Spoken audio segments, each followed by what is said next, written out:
ये जो जंग आज दुनिया में दिखाई दे रही है, ये सिर्फ जियोपॉलिटिक्स की जंग नहीं है, ना ही तेल की जंग है, ना ही ताकत की जंग है।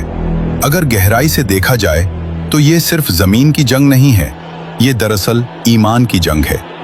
आज धीरे धीरे ये हकीकत साफ होती जा रही है कि इस दुनिया का पूरा निजाम कुछ ताकतवर नेटवर्क और एलीट ताकतों के हाथ में है, जिसे कंट्रोल करता है बाल, और बाल चाहता है कि इंसानों का ईमान खत्म कर दिया जाए। इसी मकसद के लिए सदियों से कुछ सीक्रेट ग्रुप चलाए जा रहे थे, इल्यूमिनाटी और फ्रीमेसनरी। कहा जाता है कि उन्होंने दुनिया को 3 हिस्सों में बांट रखा है।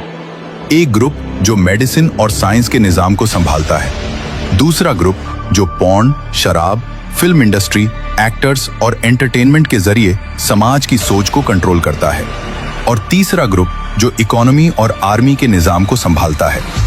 उनका मकसद सिर्फ एक है कि पूरी दुनिया उनके बनाए हुए सिस्टम के सामने झुक जाए। दुनिया का इकोनॉमिक सिस्टम देखिए, हर जगह सूद, इंटरेस्ट का निजाम।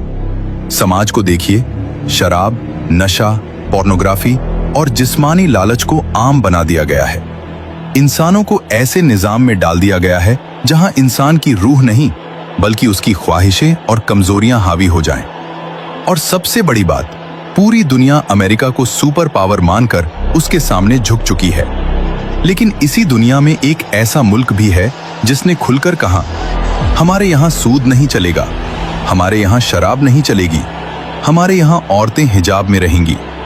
और यही बात इन ताकतों को मंजूर नहीं है, इसीलिए टकराव बढ़ता जा रहा है। आज की दुनिया में कई सैनिकों के हाथों पर अरबी में काफिर लिखा हुआ दिखाई देता है, और यह बात याद दिलाती है कि आखिरी दौर में दज्जाल के माथे पर भी काफिर लिखा होगा। यह सिर्फ एक लफ्ज नहीं है, यह एक निशानी है, एक प्रतीक है। एक तरफ वह सिस्टम है जो इंसान को अल्लाह से दूर करना चाहता है, और दूसरी तरफ वह लोग हैं जो कहते हैं सजदा सिर्फ अल्लाह के सामने होगा। तारीख गवाह है, जब भी इंसानियत ताकत के सामने झुकी है, जुल्म बढ़ा है। लेकिन जब भी कुछ लोग सच और ईमान के साथ खड़े हुए हैं, तो बड़ी बड़ी ताकतें भी ढह गई हैं। आज जो कुछ हो रहा है, शायद वह उसी बड़े संघर्ष का हिस्सा है। एक तरफ दुनिया का सिस्टम है और दूसरी तरफ ईमान, और आखिर में फैसला किसी ताकतवर मुल्क का नहीं होगा, आखिर में फैसला अल्लाह का होगा।